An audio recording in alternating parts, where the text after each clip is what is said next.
Hi, I'm Brandon. I'm Jasmine. And you're watching the new format of the State of It.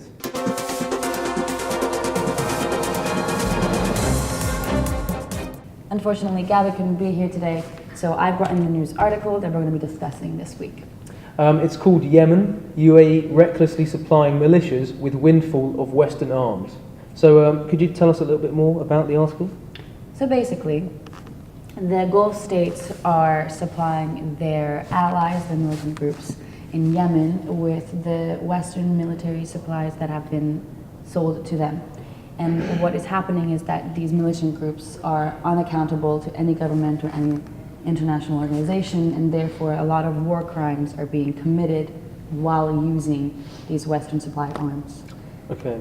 A lot of people in Yemen are killed because of the civil war that's been going on, and millions are on the brink of famine. As we know, the humanitarian crisis in Yemen is devastating, and basically the article talks about the fact that even though Western countries like the US, the UK, France, Germany are part of the Global Arms Treaty, they are breaking the laws within it, because it clearly states that if arms are being sold to countries that are then funneling it through to militant groups, then there shouldn't be any of this happening. And well, it's still continuing to go forward, and yeah. Okay, well, just to provide a little bit of context, this is obviously set in the backdrop of the proxy war that's happening in the Middle East, in Yemen specifically, between the big powers that are Saudi Arabia and the Islamic Republic of Iran. So what's your take on the article? Do you agree generally with what it's saying? Well, I mean, the tone of the article, it's by Amnesty International. It's criticizing the Western countries that are continuing to supply arms to the Gulf states that are then, as I've stated, funneling it through to the UAE. Yeah.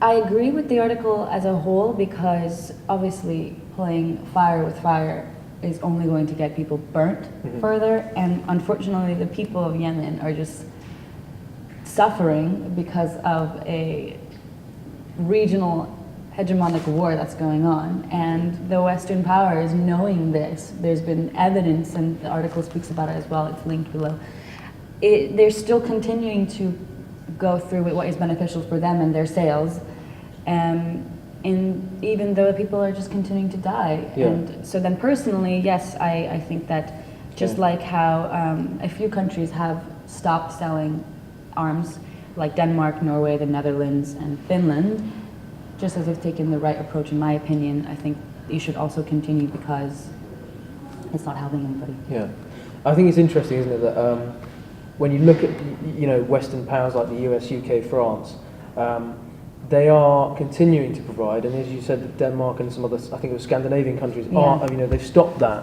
but the other Western powers are, and they're quite happy to see quick money made out of for the sake of Middle Eastern lives, and in this specific example, Yemeni lives. Yeah. But I noticed the article does focus also on the fact that the UAE is giving arms to groups that are essentially unaccountable to some extent, so they don't have, whilst they're government backed and they're backed by the likes of the UAE. Yeah. They're not really. They're just pursuing an objective that whilst the UAE may agree with or know about, it's kind of almost the arms, as borders move in a war, the resources and the military equipment falls between rivals, and so when the UAE provides weaponry to one side, it might fall onto into the hands of another, the enemy perhaps, or at least a group they don't agree with. Yeah. So that's the buck of the problem here, and I think this kind of begs the question: should, and not only Western powers but also Middle Eastern powers, should they be weaponizing military groups and militias? Because we know that they fall into the hands of the enemy. Yeah. And this has a number of problems. Obviously it enables the enemy to be weaponized to a greater extent, have more technological power, and but it also fuels the fire of war further. And and not only that, if you look at, I think there was a CNN report recently about the US providing arms to, for example, democratic forces in Syria, and a lot of this weaponry is then picked up by Iranian-backed militia groups. And what do? They take the technology right back to Iran, and they basically take it apart, and they're improving their own technology. So this is actually just it's actually you're aiding the enemy. Everything's just further fueling the war. So should we be providing weapons to militia groups? That's a really good point. I mean, I'm not only following it through from the UAE, but generally as well. Generally, the US to democratic forces in Syria or Yemen or whatever. So, like, what is the role that the Western powers, and it's not just the West. There's obviously other countries that are also supplying. Yeah. But what is the real goal, and what is the real outcome of these arms sales? Because, as you said, not only do they fall into the hands of forces that are backed by the Gulf states, like, example, the giant security belt and elite force, but then they also get in the hands of the Iranian forces and the Iranian-backed forces, and what it ends up doing is basically fueling of the flames of destruction that is continuing to happen. So, I mean, whose job is it to sell? Like, whose responsibility is a question. So, is the West responsible because of their selling of arms, or are the Gulf states responsible for what they choose to do with the arms? And I personally think it is a bit of both. A bit of both, yeah. I think obviously it's in the interest to sell more, but in the same time, if you take the same approach, then it's obviously in the same interest for Saudi Arabia and UAE states to then take that money that they've bought the weapons for and funnel it through activities that favor themselves. So really, both states are doing the exact same thing. Who's responsible? Yeah. Could be up to interpretation. Yeah. Well, I think, my take on it is that really the buck to some extent does fall on the powers, generally the Western powers, but also Russia and the others, that provide the weapons, because at the end of the day, they're providing, so the buck stops with them. Exactly. And to some extent, you could argue, well, where there's demand and supply, you've got to cut the demand. Exactly. Fine, but to stop this outright, you need to stop it at its its core. Its core, really. Yeah. But I think, and then this leads on to the other issue of, well, does I don't know, is it right, for example, that Western powers take the buying and selling of weapons and just to make a quick bit of cash? This is another issue. What's your take on that? What, to sell weapons for the sake of? Do you think? Because I think recently Germany said it was going to stop selling arms to Saudi Arabia.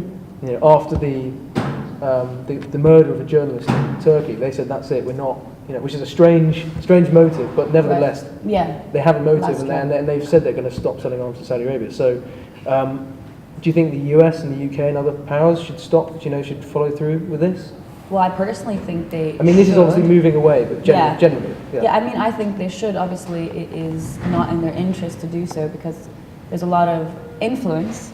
First of all, besides the fact that there's a lot of money coming in from these sales, there's a lot of influence and dependence, because then you need to know exactly how to work these machines. You need to know how to get the engineers, how to replicate it, how to utilize it. And so what ends up doing is buying in these states into continuous partnership, a capital partnership with the West, making them reliant and making them less self-sufficient in a way, because if they were to go on their own and manufacture their own weapons and want to pursue their aims that way, obviously it would be much more difficult. A disaster as well, perhaps. Is that again? Regionally, it might be a disaster. Regionally, Iran will capitalize on that because Iran's not really using Western weapons. Yeah. I mean, if it is, it's back from the Shah era, so that's pretty old. Yeah. So I don't think the West is going to stop because they have money to make. They have money to make and they have power to grab. Yeah.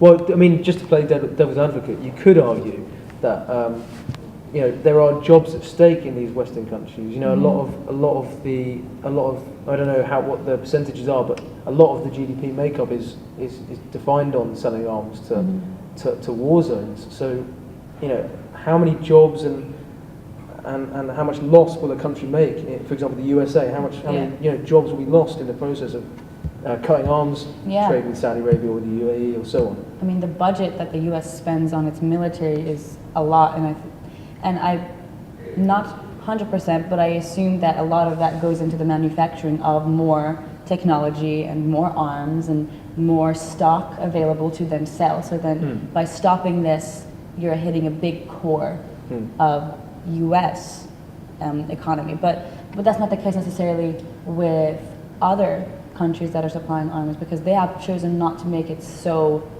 integral to their economy. Depend on it, yeah. I mean, I think, that the article does point on that. It says, like, countries like the Czech Republic, for example, whilst they provide arms, and I think Bulgaria as well provide arms to the UAE, Turkey. their economy is definitely by no means hinged on that sector. So it says a lot about what and why countries want to make a big part of their society and their economy through weapons and destruction. And profiting from war. And profiting from war. So I mean, yes, there will be jobs lost, probably, most likely, from the stop of this ongoing trend that's been happening for years since the Shah era.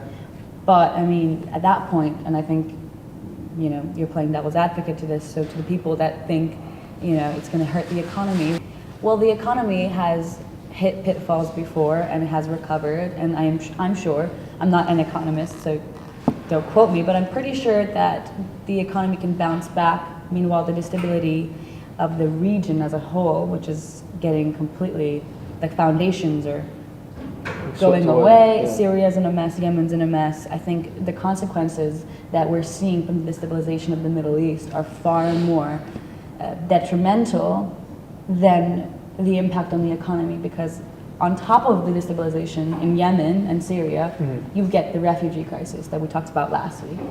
And so that affects the West directly. So how else the West has to pay for it in some way, either through its economy suffering or through its borders.